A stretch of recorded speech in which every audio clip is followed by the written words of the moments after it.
Welcome to Preservation Georgetown's final lecture of our lecture series for the spring. We thank y'all for joining us tonight. Tonight will be a very interesting look at how we work on preserving historic resources in the city. And we have a very fun panel here joining us. And I'm going to let each one of them introduce themselves when they stand up. But we're going to start off first with Kevin Cummins, and I will turn it over to him. I'm probably best known as the husband of the sweet lemon. So my wife Rachel's in the audience, but I do other things in my spare time. So City Post is a little project we started a few years ago, and that's what we're going to talk about tonight. I will give the super brief history lesson. This is not intended to be a history lesson, and some of you may know this better than I do, but just a really quick flyover there. And I wanted to spend most of the time talking really about kind of the process, the sausage making behind the preservation and adaptation. So I've got tons of stories I could tell. Michael could probably tell some stories as well. He was there with us during a lot of this. But anyway, and I think there'll be time for Q&A at the end. Is that how we're doing this? Yes. Okay.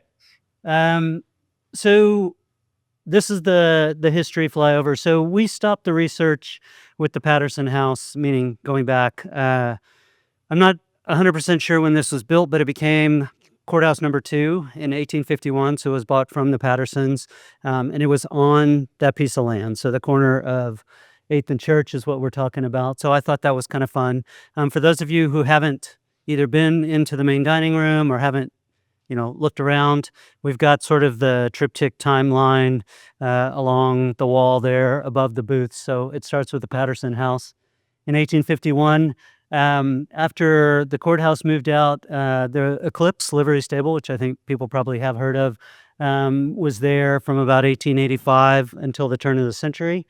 This, in addition to being a photograph on the wall, is also a little Easter egg that we have in a mural that we painted in the postmaster's office, but I can talk about that or not. The post office was actually built. The land was purchased in 1914. It wasn't built until 1931, and then it opened in 1932. The city purchased it in 91. There's actually a story here as well, which I'll maybe tell super quickly. But a private citizen bought it in 1990 because he outbid the city on it when it went up for auction from the government. My understanding is the city didn't like that and made it a little difficult for him. And anyway, he wound up selling it back to the city within a year or so. The city was in there until this project was conceived over here on the west side, and put it out for bid. And so we decided that it would be fun. I decided that it would be fun to go to the open house that the city was having. Didn't have any plans. We're not planning on opening a steakhouse or any kind of restaurant or doing anything. I was traveling at this time for work. But we did do the tour. It was pretty cool. There were some other people there like, this is cool. Somebody should do something with it. And that became what is now City Post. Like I said, I'm going to make this quick. And so what I really wanted to talk about was kind of how we did that. Preserving buildings requires a lot of things. And unless one is independently wealthy, which I am not, you can't just buy a building and sit on it. I mean, even if you paid cash for it, property taxes and maintenance and upkeep and utilities and all these sorts of things. And so if you really want to do the next thing with the building, like it's got to make sense, right? From a business model perspective. And so I'm a numbers guy. I think about that all the time. I mean, I love old buildings. They're just cool. An old post office with a basement that was built during the Depression and Prohibition is super cool. And we definitely need to do something with that. But again, it's got to work, right? And so the vision for the space is really important. For me, it's been, I guess I was going with chicken and egg here. It's not been about that. It's always kind of the space. And that happened with Sweet Lemon too. The building that now houses the Sweet Lemon. When we saw that, we're like, this is the spot. When we looked at the post office, it was really about the post office and not about, oh gosh, we need to do a steakhouse, right? So for us, that's how that works, or at least for me, that's just the way my brain works. We've looked at some other interesting projects over the last few years. I'm like, that's an interesting project. Oh, this is a great space. What do we do with that? And so that's just the way that we think about that. For us, particularly with City Post, this has been true for Lemon too, but it's really important that the building tells the story, right? And so, how are we the next chapter in that story? What is the adaptive reuse that we're interested in? And you can't preserve everything. I mean, we'd still have aluminum wrapped wire and stuff in the post office if we were trying to do that. Like, we can't do that. And how do you open a kitchen and how do you do all this kind of stuff? And so we want to be a chapter. We want to pay homage to its life and what it has been. And honestly, it's really simple, but that's where City Post came from, right? It was the post office, it was City Hall. And so we wanted really to honor that. The name is part of it. Really, it's kind of been one of the guiding principles as we went through a renovation and a remodel there. And so that. The second thing is kind of an appreciation for the constraints. So, going into this, super familiar.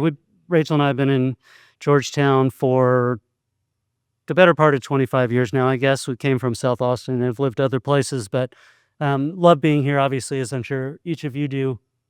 And there's things that, we really appreciate, right, about HARC and about, in this case, in the case of the post office, the Texas Historic Commission, what we're trying to do here in the community. So those constraints, they are constraints, right? I mean, it'd be a lot cheaper and more lucrative, honestly, to knock all these buildings down and to put up skyscrapers. And you've seen that happen in other places. Some places not so far away, like Austin. That's not the Austin I grew up in. There used to be a rule, right, that you couldn't build anything that obstructed the view of the Capitol, downtown Austin, and they decided that they weren't going to, that went away at some point, right, in my lifetime, and that's changed the character and the fabric of the city. And so, but with that constraint, you can do some really interesting things. You just have to be more creative. And so, we think about that. How do we make this work, rather than go into it as, this is really hard, let's do something easy. I don't know, maybe we just have, I'm a glutton for punishment, but I'm like, oh yeah, a hard project, this will be great, let's do a hard project. I don't know. Again, I could tell tons of stories about that, but I have time here. The business model, so I was alluding to this earlier, but the numbers have to make sense. And so when we first put the proposal together for the city and said, hey, here's what we want to do, the initial idea was we want to do like a boutique inn upstairs in what is now Ada Talbot Hall, events venue for those of you who haven't been up there. And while I love the idea conceptually, it just doesn't make any sense financially. Like the plumbing alone, I don't know where we'd stick all those pipes. They'd have to go down through the dining room, forget the costs of all that. There's not enough what would have been rooms upstairs to really make any of that work from a revenue perspective. So we put that on ice and we pivoted and we thought about that a lot. And so that's part of it. Part of it is, fixed bids. So I've avoided those in these kind of projects because they're just really, really hard. And there's no way to know what you're going to get into when you start opening up walls and floors and ceilings and all those kinds of things, right? I mean, some of them are great stories. So what's now the back bar on the main floor at City Post, was a break room. There were a couple of bathrooms. Well, as we demoed all that, we're like, oh my gosh, there's these beautiful brick walls hiding here. They've been painted over the decades. Like let's open them back up. But literally, there's no way to know that until you get into it, right? And windows that have been covered up that got uncovered. And we're like, oh, we want to keep this. How do we make this work? And so sort of planning for that as best you can, really expecting to find things that you didn't expect and what are you going to do and then be able to make the numbers work with that. I'm a big believer in reusing. So all the doors on the top 2 floors of City Post are original doors. I don't think any of them are in their original locations. I will tell you all the flooring in the dining room is original flooring. I can promise that none of it's in its original locations because it had been, cut up and moved and all sorts of things had been done. So we took it all out piece by piece, took it into the basement, ran it through the planers, cleaned it up and put it back together, right? Like a jigsaw puzzle without numbers or a picture to go on. And so, all that, we didn't know that flooring was there, right? Because it was all carpet and vinyl tile and whatever else. And so, those kind of things, working with the architect, we had some interesting ideas in terms of where's the kitchen, how do you get food from the kitchen to the tables? How do you get dirty dishes from the tables to the kitchen? I mean, all these things are super important in a restaurant, right? Look, there's already a ramp, there's a loading dock. Let's use that, right, to deliver food. Well, that doesn't work. That's not the plan we drew. Okay, let's think about how we make these things work. So some of that stuff has really been a driving force for any of these projects. And then for me, I wrote the word marinate on here, but it's an iterative process. So yes, we have an architectural plan.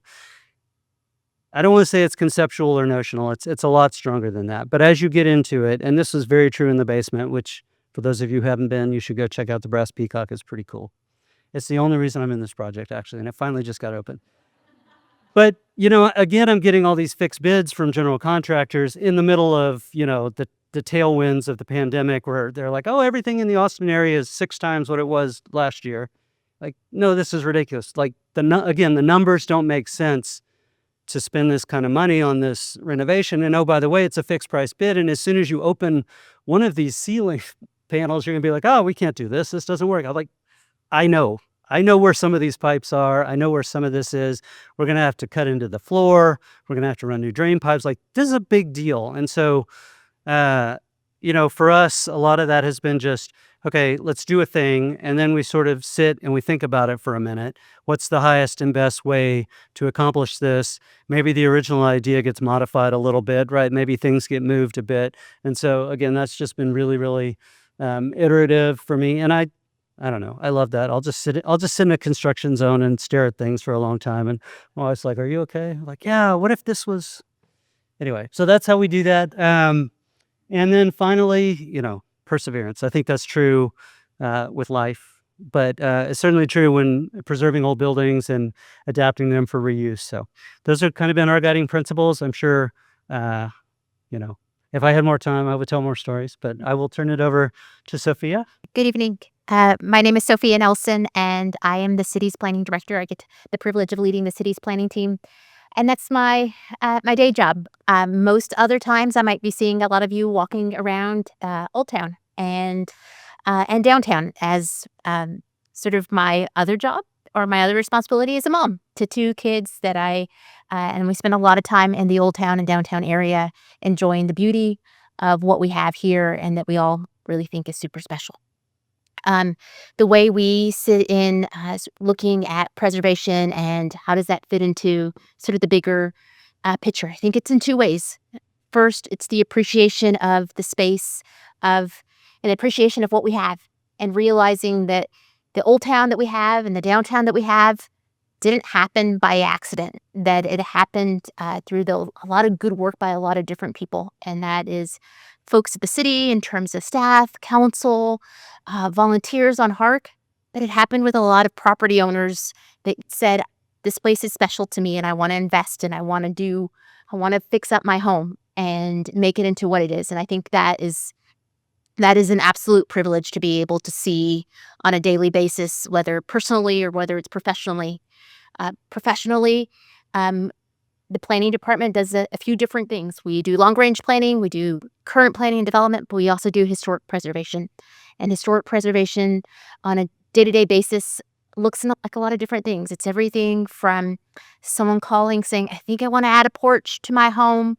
What is that? Like, what do I need to do? Or what are the rules that are going that I need to follow?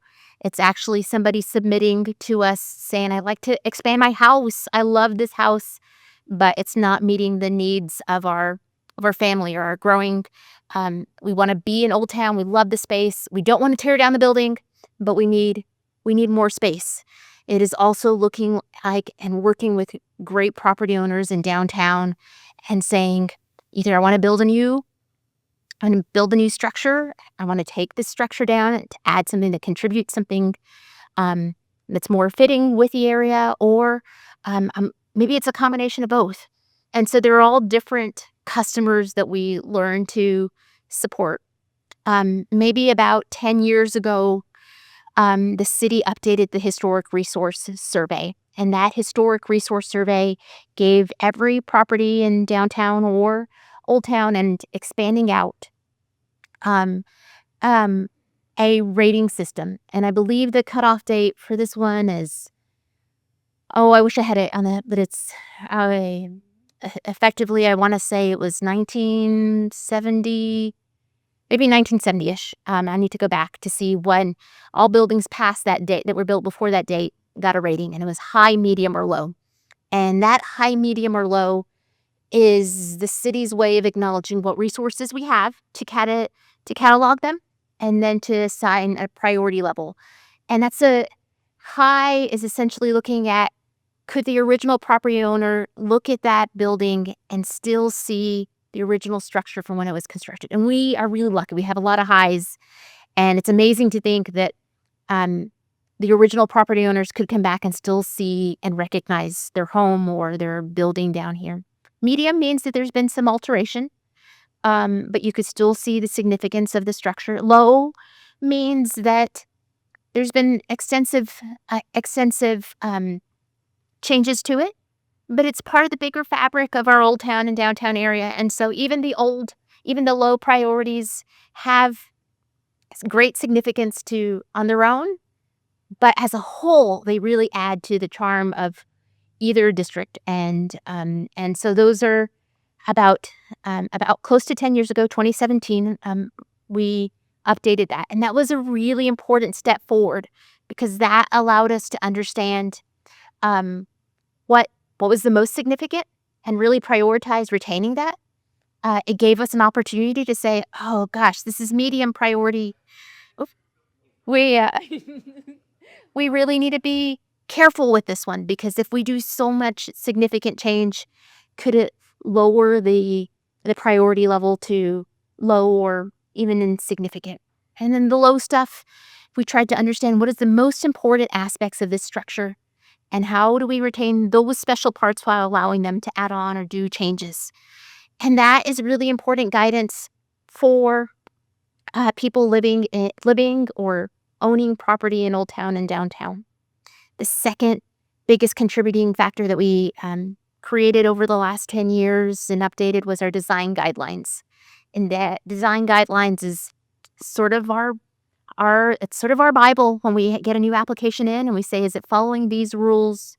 And we present those rules and an assessment of those to the HARC. And it gives a basis for either approving something or gives a basis for working with an applicant to say, if you make these adjustments, then this is in keeping, and this will be more fitting with the Old Town and downtown areas.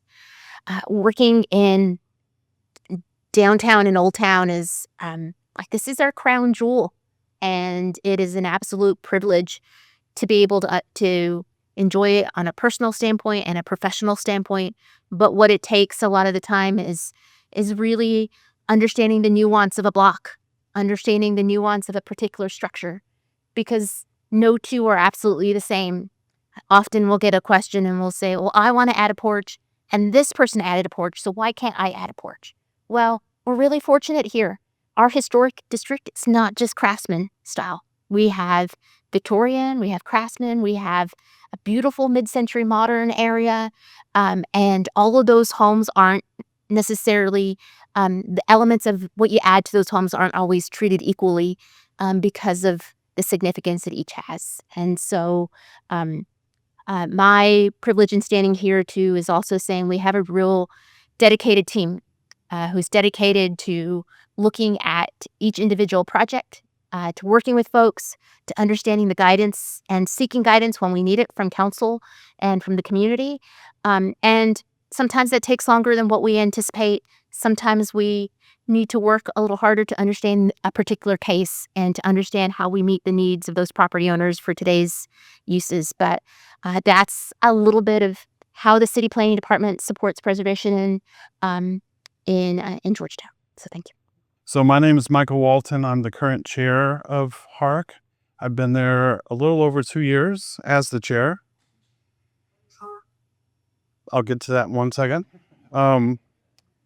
Before that, I was just a member. And then before that, I was the president of Preservation Georgetown for 2 years. And before that, I was the vice president for 2 years. So I have a lot of experience with historic preservation, particularly in Georgetown and in the context of HARC. So what is HARC? HARC stands for Historic Architecture Review Commission. And there are 7 members and 2 alternates, all of which are appointed by the mayor, or I'm sorry, appointed by council. But we're also all volunteers. So everyone that gets appointed also put their name in the hat to be a volunteer, to be a member of the commission. And that's important because it's not council or the mayor cherry picking people out from town to be part of the commission. These are folks that live in Old Town, or they own businesses in Old Town, or they have investments in Old Town, or lastly, they are citizens of Georgetown. But they have a common interest and concern about our downtown and Old Town area and preserving it and maintaining our economic success and so on. So everyone volunteers or puts their name in the hat, and then depending on who they are or how many seats are open, they get picked by council. So when I started, I was just a commissioner, and then the chair, at the time, she moved out of state. So that's when I became the chair. So if you're a member, you have to live in Georgetown, number 1. Number 2, you have to own property in Old Town, or a business in Old Town, or be an architect, or be a historic preservationist, or be a citizen. I think in that order.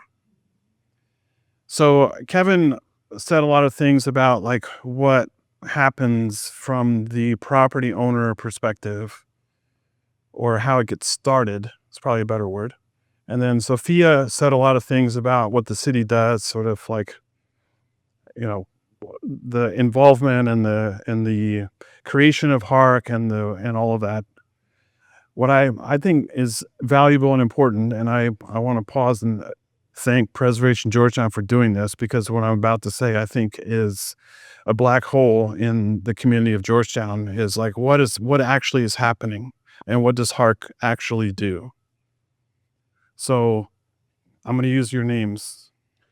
So Kevin sees a building, and it could be commercial, it could be residential, it could be an empty lot, and has a vision. I want this.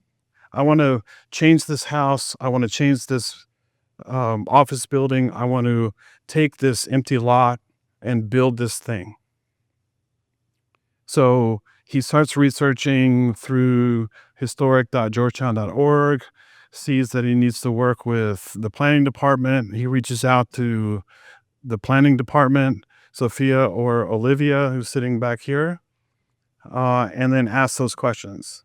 And they tell him what he needs to do, which is basically apply for a permit, which in the case of HARC is called a COA, or a certificate of appropriateness.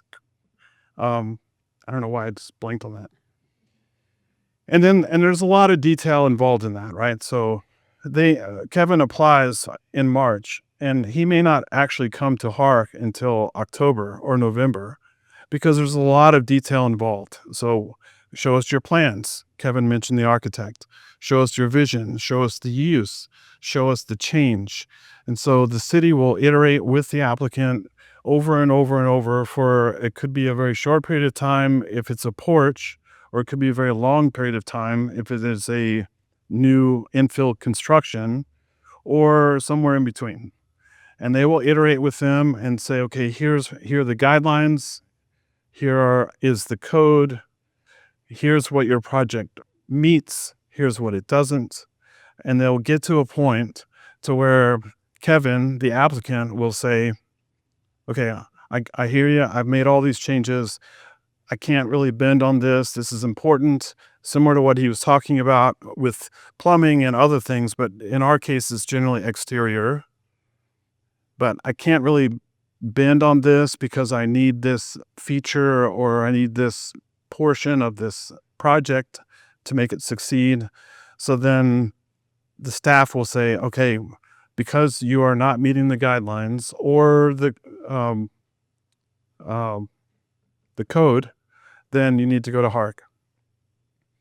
So then the staff will put together an amazing amount of documentation, a staff report, slides, public comment, letter of intent from the applicant. I mean, there's probably 8 to 10 different basic documents that get created for everything that comes to us. They will put them on the schedule, they'll come to the meeting, and then we go through the process of the meeting. So from my perspective, the most important part of the meeting is to make sure that 2 things. 1, the process is followed, and 2, that everybody gets a chance to speak. Everybody means the applicant, the staff, the members of HARC, and the public. And because all of those things matter. So Kevin wants to tear down a building and build a 20-story building. The public is not going to want that, and we need to hear from them. A member of HARC may think it's the greatest idea ever, but if the public is raised up enough and saying up enough, then the members of HARC will hear that and possibly, make their choice based on what they hear. Similarly, we've had a case, and I won't get into specifics, but we had a case where there was 2 homes next to each other. One of them was the children, and the other one was the parent. And the parent, it was a sibling.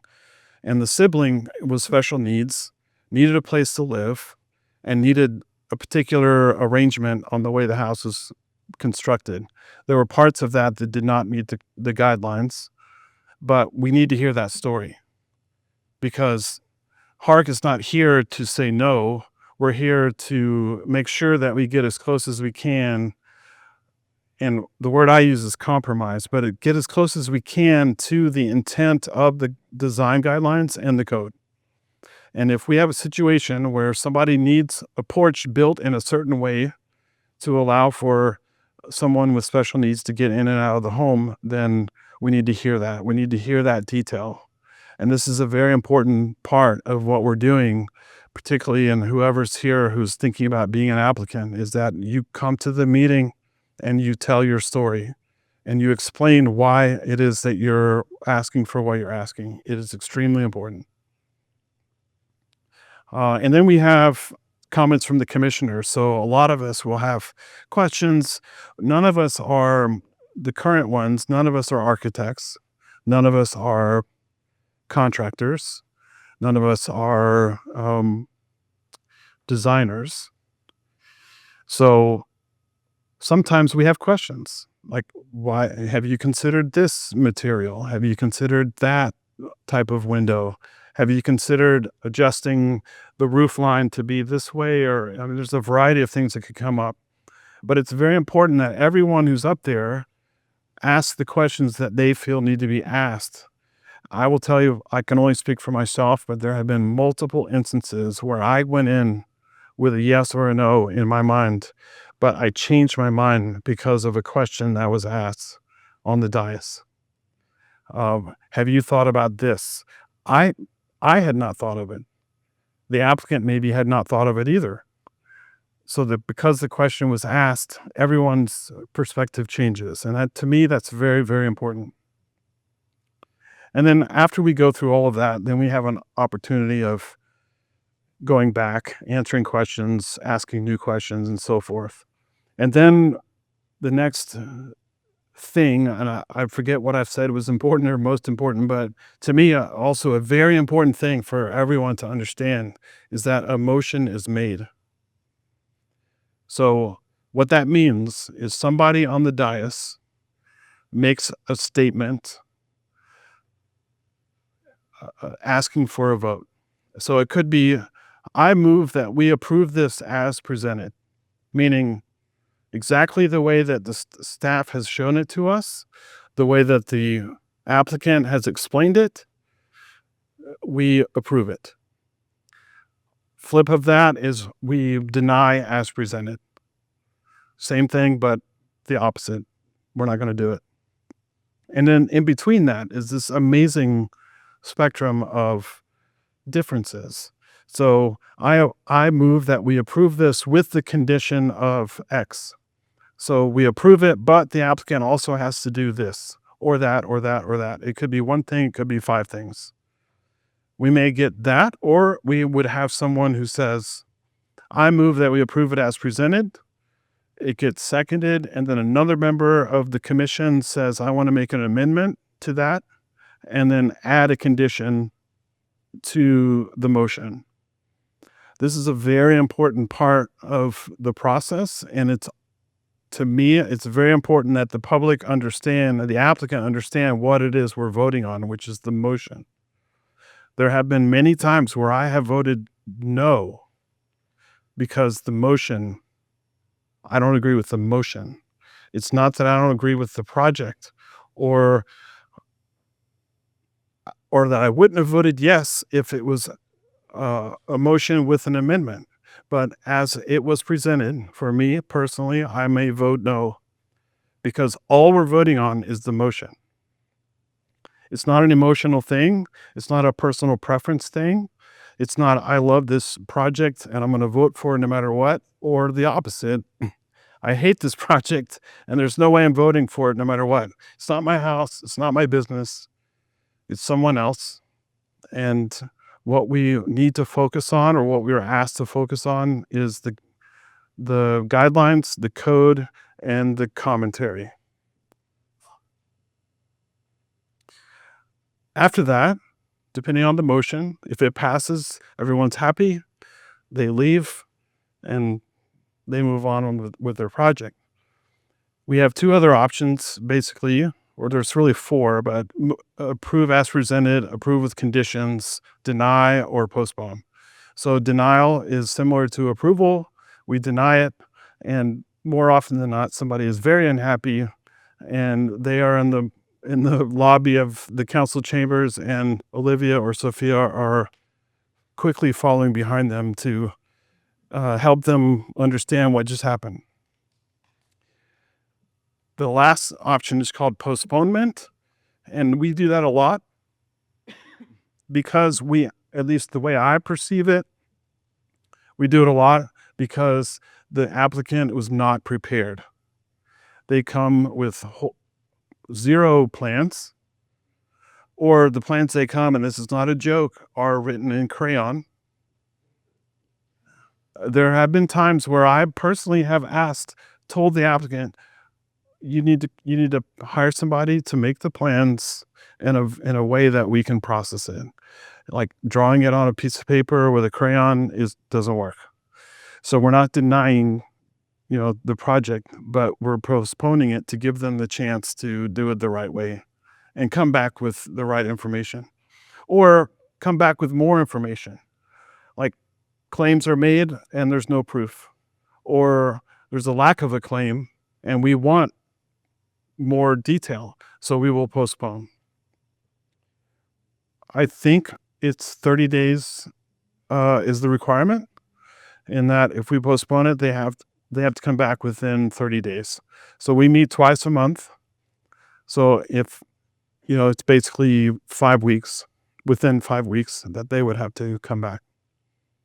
But I think there is a little bit of flexibility on that based on what they're showing to staff. Like, we're in progress, but I have this delay, or my contractor is unable to give me what I need.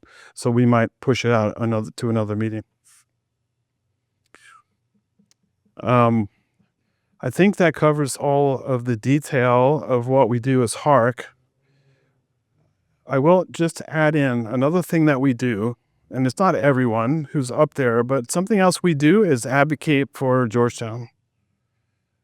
For me, there are times where people will, like, all this information is on the website, or they might talk to somebody and through the grapevine they'll find out who's on HARC. People will come to me and ask me questions, ask me their opinions.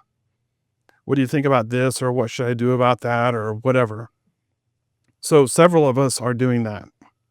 Another thing is what I'm doing right now. Like, we participate, members of HARC, historically, and hopefully going forward, we'll do things like this. So we're advocates for Georgetown, for downtown, Old Town, for historic preservation, but we're also we're not, my opinion, the commission does not exist to deny. We want to make sure that projects are correct and they're appropriate for Georgetown. Okay, so I'm Amanda Parr, and I serve as the District 1 City Council representative. Prior to that, I was also the Preservation Georgetown president, and I am also a past chair of the Historic and Architectural Review Commission.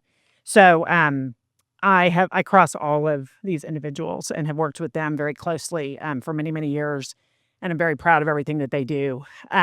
My role is a little different today because when I was in the role of Preservation Georgetown president, and when we were creating the Preservation Grant Program or doing programs and things, I was thinking about the niche part that is Preservation Georgetown. And when I was HARC chair, I was thinking a lot about what just Michael presented today and how do we preserve and protect historic assets. And when I think about my role today as city council, my role is much larger than that. And so I'm going to talk a little bit about where I feel like that role is today. So first and foremost, you must always have city leaders. And when I say city leaders, I mean elected officials.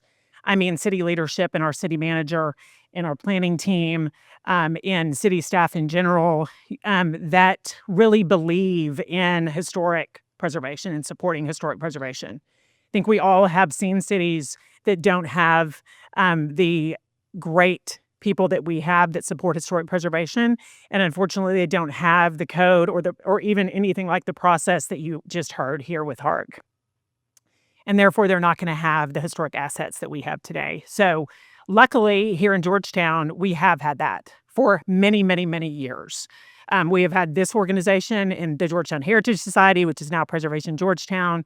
We became a Main Street city many, many years ago and still have a rich, robust downtown planner in Kim McAuliffe. We have an amazing planning team. We have an amazing historic planning team. And we have this organization who supports historic preservation. And all of those things together are what allow us to have what we have today. And so one of my top priorities when I ran, and still today, is to be an advocate for historic preservation. And that means the programs and the processes that we have in place to support these efforts. So what can I do today? So today, I can best support and enhance the efforts of our city by making sure that we preserve and protect our historic assets, both in downtown, which is the square, of course, and in the Old Town overlay. And District 1 primarily is the overlay. So, downtown, of course, is very important to me. And if Councilman French was here, he would be talking about, he lives in the overlay and also supports District 6, which is where the downtown square is. But together, the two of us are probably your two biggest advocates for historic preservation of downtown and in the overlay. And I think those two things have to go together because I can't imagine what the square would look like if around it was Berry Creek. Berry Creek's a great neighborhood, but Berry Creek doesn't work next to our historic downtown square. And I can't imagine what the overlay would look like if there was a Walmart down here. Walmart's great, but it wouldn't be great next to our historic overlay. So they do work together, and you hear me talk a lot about how important the overlay is in relation to downtown and vice versa. So I think for me, it's being mindful of elected officials, nonprofit leaders, citizens that have had preservation top of mind for the decades. They served before me, and how did they support those efforts, and how do I continue to do that on City Council? So I think secondly, it's continuing to support and advocate for our city's current processes and programs. You've heard a little bit about those today, but I think we as City Council, if we aren't advocating for those, if we aren't talking about those, then that could slowly go away. And we don't want that to happen. So for me, it's ensuring that we have those processes in place to preserve, protect, and enhance our important historic assets, because you cannot get them back once they aren't here anymore. And once they're gone or once they're significantly changed because we haven't followed the process or we didn't have a program in place, we can't get that back. And so I'll start with really the Main Street program. When we became a Main Street city, that was key to the revitalization of our downtown. We now have a Main Street facade and sign grant program that helped with the revitalization, and it still does today. We've evolved that program.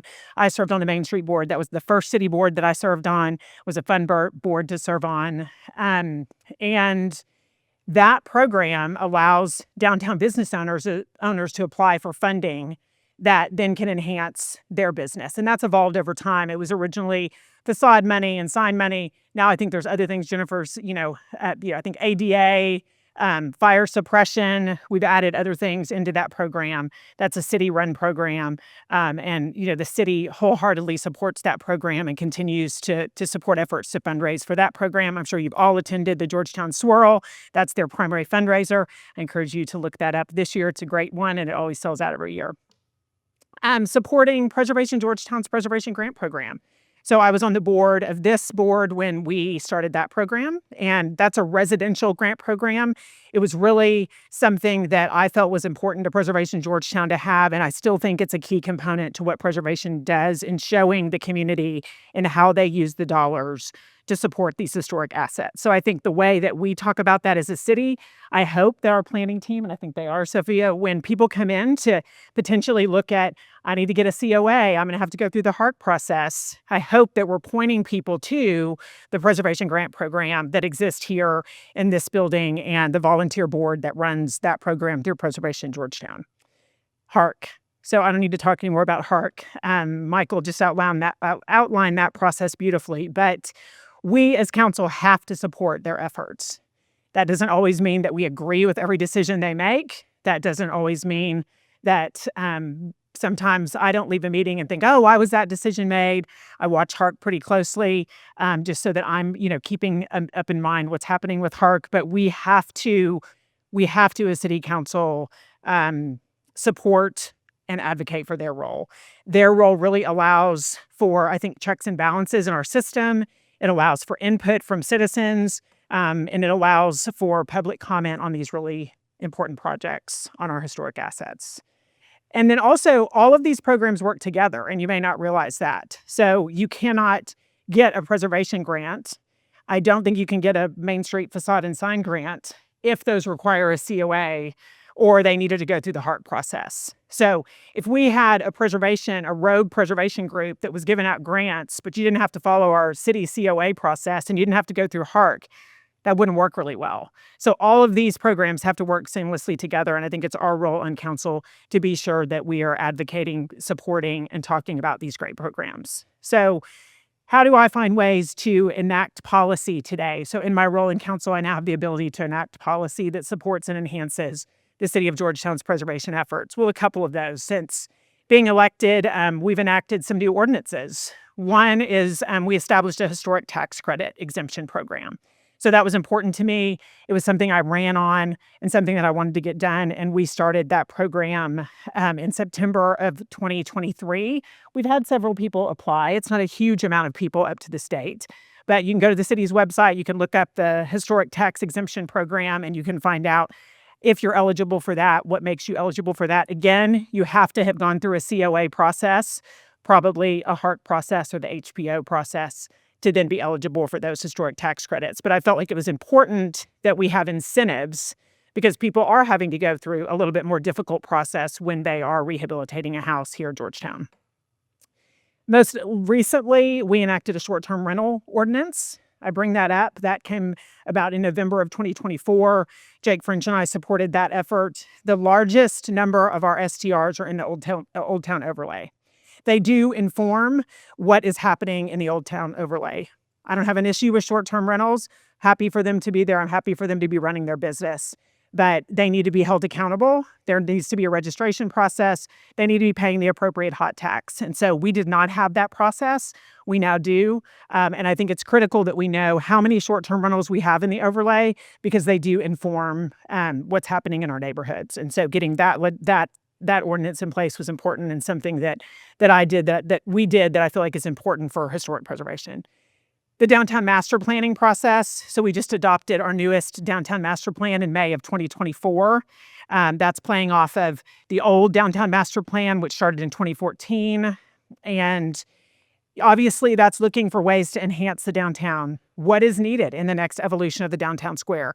The downtown square is great. And I know there's many people who say, well, we don't need to do anything. Well, really. With all the visitors, with all the growth, with all the things that's happening, I think we all could agree that more parking, better accessibility, more walkability, wider sidewalks, enhanced outdoor eating areas and gathering areas, better signage, spaces for gatherings, for music, for festivals, for public art.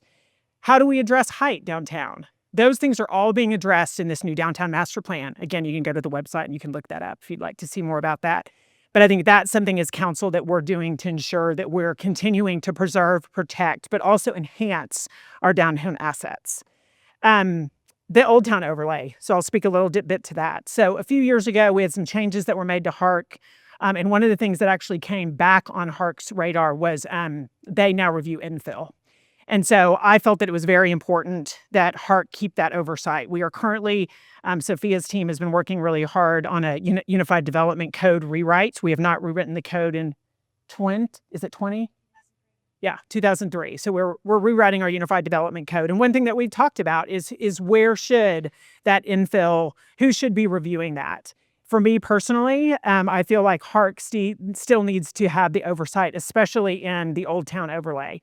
And the reason for that is that infill can be complementary and it can be compatible. And we've seen that done all over the overlay and in downtown. But there needs to be oversight. And I think that oversight needs to remain with HARC. And so that's one thing I can do is advocate for that infill oversight to remain with HARC.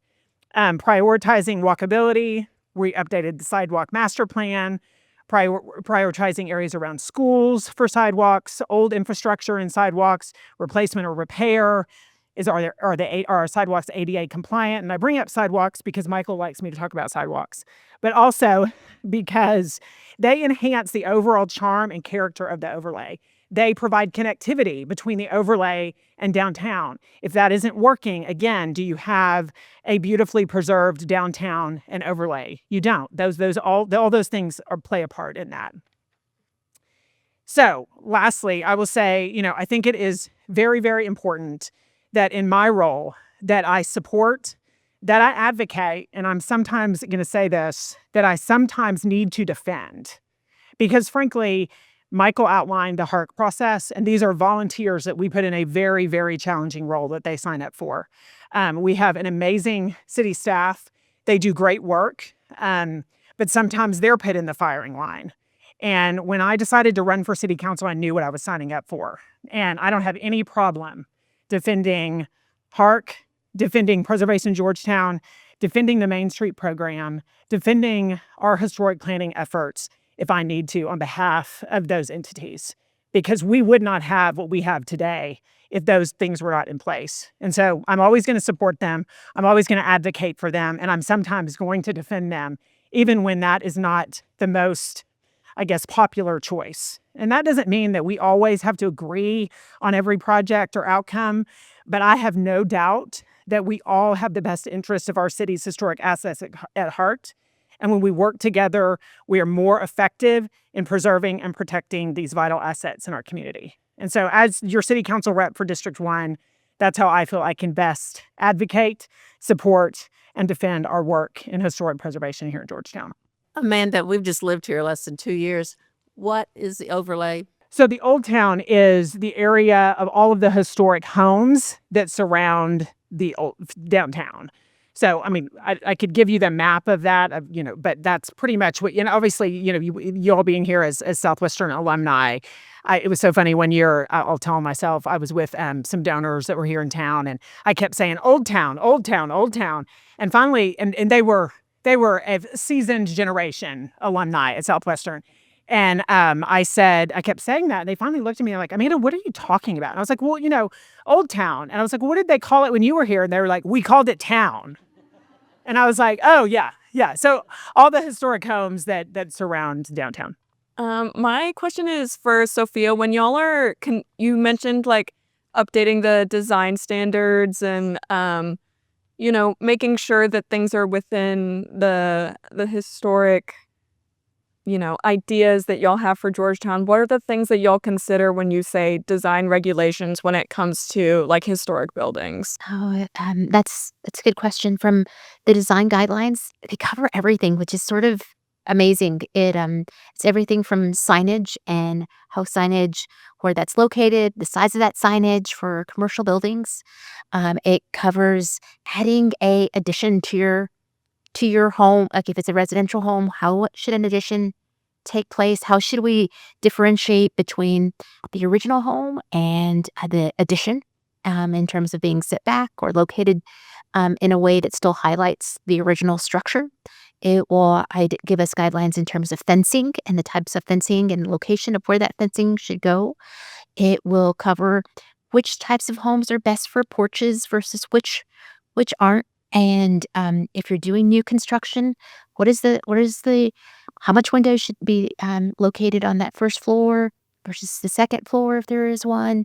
How should if you have a sea of one-story homes and you're building a two-story, how should that two-story be configured in order for that new construction to sit properly amongst sort of and complement rather than just stand out?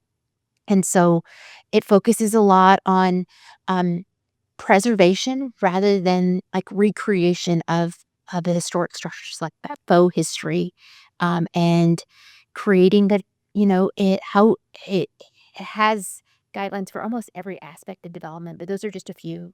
My wife and I have lived here for 30 years, and we love Georgetown when we moved here, and we love it more now. But I see the challenges that HARC and planning, zoning, whoever council have. And I know you're fighting all the time with height, blockage of the courthouse view. What do you think, what is our biggest challenge that maybe we do have, and what can we do as interested citizens maybe to help you, fight that battle? So from my perspective as the chair of HARC, the biggest challenge is a lack of understanding of what HARC is, what we do, and then also a lack of understanding about the things that Sophia just tried to answer, which is an impossible question to answer. But what are the design guidelines and what is the UDC? Very often, again, I'm speaking from my perspective as the chair of HARC, very often what happens comes from an emotional perspective versus does it meet the guidelines or not? Does it meet the UDC or not? So for us, a big challenge is a lack of understanding from the public and the applicant about the details of what it is that we're doing. I think from my perspective, the challenge that we have is, or that we work through, is getting a concept at the right time. Often there may be a property owner that has in mind what they like to create, and it's figuring out how much wiggle room is there in terms of how where there's opportunity for it to meet the design guidelines, where it doesn't, and also meet the needs of what they're doing. And it's getting it at that sweet spot so that they can go to HARC and present sort of the best case possible rather than feeling disappointed if they don't get the immediate outcome that they wanted at the first time. So there's a sweet spot in there in terms of knowing a little bit about what you want and still having enough room to massage it a little bit to meet what the community has said is important in terms of the guidelines that are in place. I think one way this community can help us is remind your neighbors that we're here to help. So as they're thinking through, I might want to do this to my house, or I might want to do that to my house, particularly if you're getting new neighbors that are moving in and don't know sort of the structure that exists. Remind them that there's a city team that's right across from City Hall, right next, sandwiched between City Hall and the library, that is there to help them, and that we can walk them through the process. The more we know about what they're trying to achieve early on, the better that we can be proactive in our guidance rather than just reacting to what comes in our office. Yeah, I mean, from my perspective, I think the biggest challenge right now is just balancing, everything that's happening in the city of Georgetown, here, which is a huge priority for me, the historic overlay in downtown, but also all the other pressing needs that we have in the city. But specifically to downtown and the overlay, I think I'll play off of Sophia a little bit. I always tell people, number one, if they're looking to move to Georgetown or if they have already moved here, please let them know that we have a process, that you have moved into a part of the community that does have a historic process. If you are looking for a realtor, I would encourage you to use someone that knows this community, because I've seen too many times people coming into this community. Well, I had no idea. I mean, I would have never bought over here if I would have realized that there was this, unreasonable process, which first of all, it's not an unreasonable process. It's why you wanted to move here, because this stuff looks so great around here, by the way. But I will say that, tell people to use people that are knowledgeable about the process of Georgetown, because we are special and we are unique. And then the last thing I'll say is that, I think sometimes I get a little frustrated with the fact that we are all working for the good of this area specifically. We all realize the crown jewel that downtown and the overlay are. No one is trying to destroy that. There's not one single person on the dais right now. There's not one single person in city staff. There's not one single person on HARC that don't want the very best thing for downtown Georgetown. The citizens that speak out, I know that they want the very best for Georgetown. So the best thing we can do is work together to get to the very best outcome. Michael has said this before. He didn't say it this time, but HARC is not the body that wants to get to a no. They're the body that wants to get to the very best, very, very, very best outcome for downtown and for the overlay. And sometimes they're seen as the body that just wants to say no. I think even Preservation Georgetown has been seen as, what is that, the hysterical society? Absolutely not. We're all working together to try to preserve what you all moved here and want to have. And so I think helping us relay that message that we're all working together to try to do to better what's already here and make it even better in the future. I would say the same thing about the downtown master plan. I know there's people who say to me all the time, well, the downtown looks great. Why do y'all need to do anything? Well, because there does need to be a next evolution of some of those buildings. Kevin talked about a great reuse. There's going to be other things coming up. The tax assessor's office is going to be vacated by the county. They're going to move out of the courthouse. They vacated the old jail. So there are things that have to be done. And it's not that we just want everything to be changed. It's that we want it to be maintained and then made better. I had a question about the bank at 7th and Austin. And it doesn't seem to be in keeping with the architecture of the square. So is there anything that can be done about that? The R Bank, located right up here on, I think it's at 7th and Austin. yes, just sort of, Mhm. oh, Are you talking Guarantee Bank or are you talking about RF? oh, Um, across from the Blue Corn, see, across from Blue. actually, it's just not in keeping with the rest of the buildings. Are we talking about the one right off of by the Blue Corn? America building, was that one? Um, Yeah. it's right across from the jewelry store. Oh, yes. Yes, that structure is one that, though it's been here a long time, it wasn't one that was on our historic resource survey. And as such, the additions that they made went through the proper reviews. But from a standpoint of hitting that historical level that made the resource survey in order to require sort of a higher level of review and work, that structure just wasn't old enough to meet those designs. So does it have to be an historic building for it to fall under those guidelines? Yes, and so it is. The way our requirements are written is it's based off of priority level and which overlay district. So it's a combination of criteria that we figure out who is the reviewer and what is the qualifications. Yeah. So just from my perspective, I will try to simplify what you said. The building that was there or is there, but the Bank of America building was built in the 80s, which was above the threshold for historic at the time when the survey was made. So because of that, it didn't have to go to HARC. And in my opinion, what was there also didn't really match what you're saying. Like, it didn't match what else is around it on the square in terms of the historic buildings. But basically, that's it. And they went through the process and got the permits and did what they needed for everything: the signage, the windows, the facade change, all of it. But it didn't come through HARC because it's not historic. So the other building that there's another bank building a little bit further down Austin Avenue that is new construction, that is our bank. I point that out because I made mention in my remarks to infill construction, and the importance of there being a review process, which we do have now for infill. I think our bank's a good example of an infill that actually does fit well into the historic, the historic downtown. But you bring up a good example of why we would want to even review things like infill. They explained why that building didn't fall in our process, but I think it's a great example of why infill does need to fall into the process, because it can either really make a downtown or the overlay district in a residential new build, or it can really deter from the downtown historic area.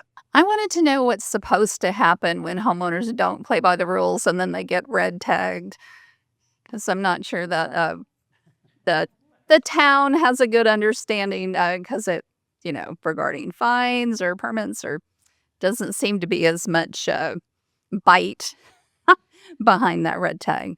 We do have code enforcement, and we'll often, if we see work that's going on, we'll send code enforcement to see what work is getting done. We do, as people report certain work that's getting done, we'll go out and we'll investigate to see, do they actually have a permit or not. I would say our number one priority is to try to bring them in for compliance. The fine is, if there's a fine that exists in a process that goes to municipal court, but our process is like, how do we help you? Maybe you didn't know that there was rules. Maybe you did, and you're trying to skirt the rules.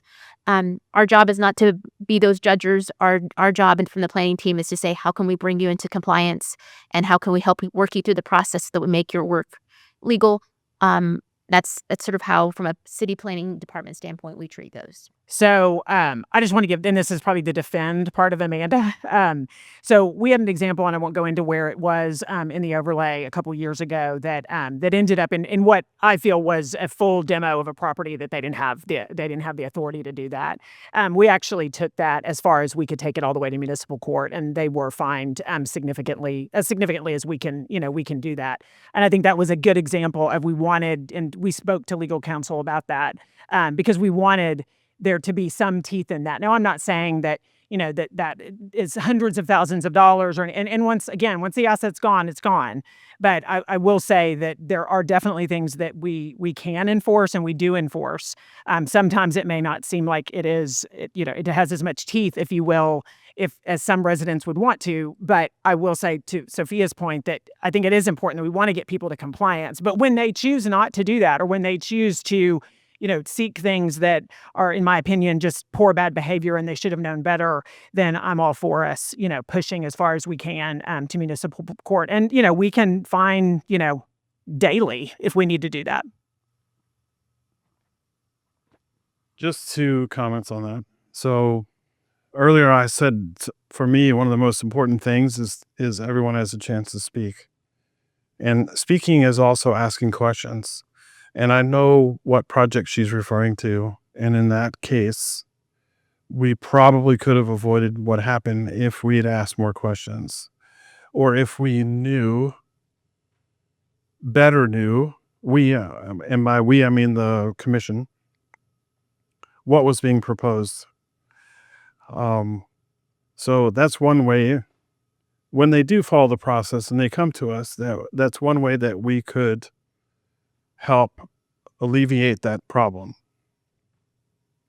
Another, and Sophia mentioned this, I think Amanda mentioned it as well, right now the UDC is being reviewed and updated. And there are things in there. One, demo by neglect. Another is code review. Like, those things need to be updated. So when you get the letter in the mail, or you see the Facebook post or the email that says we're having a public meeting to review the UDC stuff, like, similar to what I've said, that's your opportunity to speak up. Come to those meetings, come find Sophia and say, this is what I think, this is what needs to be done. Or find Amanda or whoever. Like, now is the time. I will tell you that on those 2 things that I just mentioned, they are challenged. challenges for HARC and for staff. So if there's a way to deal with it in the code, either better or different, or even if it's missing, then we need that. The city needs that input. But we all agree, like when it happens, it's very defeating and sad. And as a member of HARC, I feel like I can say this on behalf of all of them, but we all felt horrible about that project that Amanda mentioned, because we felt like we didn't do enough. And we talk about that behind the scenes. So I'd like to ask, I've noticed a lot of development specifically north of the courthouse with the new parking garage that's going to go in, the demolition near the historic courthouse, that cupola building I think was mentioned a couple months ago. I'd like to know what kind of business or development would city staff like to see more of, or what sort of proposals are you getting more of that you are taking note of, specifically in the downtown overlay area? I think that area that we're seeing right now, sort of north of the square area, I feel really fortunate that we're getting what we're getting there. I mean, we look at that, what I think is a very handsome building there at 6th and Austin that just opened with sort of an attorney's office and the title company up above. And I feel really proud to be a small part of reviewing that and working with the applicant. And has it made its way through HARC for approval and then on to sort of site plan and permitting? Looking at what is proposed to be across the street, one of the privileges that we got when we were writing the staff report and presenting it was really looking at how this was actually like compared to what was there now. So that one-story white building, looking at the proposal and looking at how that would make a bigger impact and complement sort of an entry into the downtown square. It's new and it's a little different from everything else that's around it. And as it should be, it is a new building as opposed to sort of the historic square, but it complements so well in terms of looking at the guidelines of windows and activating open space for people on sort of that first ground level. And I think the more we have the privilege to have developments like that, to have developers who invested in money, particularly on those two projects, to have that replicated along that entryway, that's huge. If you look down this area here, sort of south of the courthouse along Austin Avenue, as you make your way towards like University and Austin Avenue, it's sort of exciting to think about like what's coming there, and will it get the same complementary development that is going north of the courthouse? I think as we see an opportunity to have some residential townhomes and more living space for downtown, like those are the visions and the goals that were included in the downtown master plan. And I think that having more of that would actually implement the vision that was created with that master plan. That's the intent, is how do we not just vision, but how do we implement that in the future? Yeah, I would just add, I think, we're so incredibly fortunate to have the alignment that we have in Georgetown.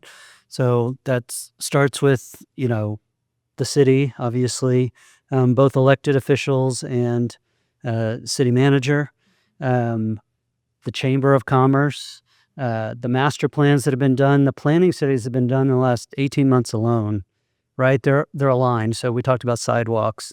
We didn't talk much, I don't think, about the Austin Avenue corridor study, but everything that's going on, right? All of this exists in an ecosystem. And I think, we're just incredibly blessed to have the leadership that we have, to have some of these conversations are hard, right? And to be able to sit there and have a conversation around how do we improve the fabric? How do we make sure that the ecosystem is doing the right things it needs to do growth's going to come regardless, right? It is. And so being able to do that, right, being 5, 10, 20 years ahead in some cases, and having those plans and having those planning sessions and bringing the consultants in, which I know sometimes people are like, why are we spending money on consultants? You really need that outside perspective to say, have you thought about this? Have you looked at what these communities are doing over here and what's special about that?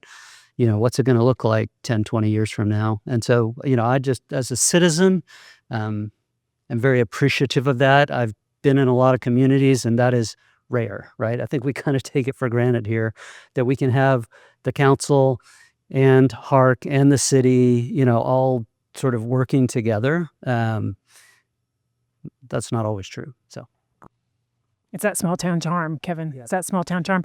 20,000. So for me, I would just say everything they said is great, but a couple things. So, boutique hotel, I think we do need more lodging downtown. My day job is at Southwestern, and, I know that our families love to be on this side of 35. And so we're seeing some new hotels come in that are new hotels, but a boutique hotel down here would be great. More and more of our families are using Airbnbs and things, so I think they like to be in the mix down here. Absolutely more residential. I'm glad that I hear Sophia bring that up. I'd love to see us have more places for people to live down here and work and play. I'm passionate about how we are going to transform the other side of this corridor of Austin Avenue and even University. I think there's some real opportunity on University for redevelopment, and I think that's exciting. Even if you go all the way down Austin Avenue, almost to the Silo property to Leander Road, and almost, I would love to see us almost create a secondary hub entertainment area in that area. But I think the downtown master plan absolutely informs all of this. And I think it's important that, that we get a mix of that. The other thing I will say on the flip side is, because I see this a lot in comments, not so much down here in historic downtown, but all over the city, is why are we letting X come here? Why do we have this restaurant and not this restaurant? Or why do we have that retail location and not this retail location? Well, we control zoning. So, the zoning is what council controls. And we definitely work through economic development. Kevin serves on, a city board focused on economic development. We definitely approach people that we want, and we want them to come to Georgetown, but we cannot tell people when it fits within that, code. We cannot say, well, you can't put that particular retail business there. So we definitely advocate for the retail businesses we want, but we can't necessarily dictate. I do hope and want to see the downtown still maintain a mix of retail, entertainment, food, and beverage. I don't want to see all of downtown become only food and beverage. I think that's a part of it, but you also have to have places to come and shop, places to look at art, places to, sit down on a park bench and enjoy the green space. So I want us to have the mix of all of that. And look for things with the county. I think the new big thing that's happening is that the county, those conversations are getting more and more exciting. We are having meetings with the county regularly now to talk about all the county property and where the county may potentially end up in the future. So that's exciting.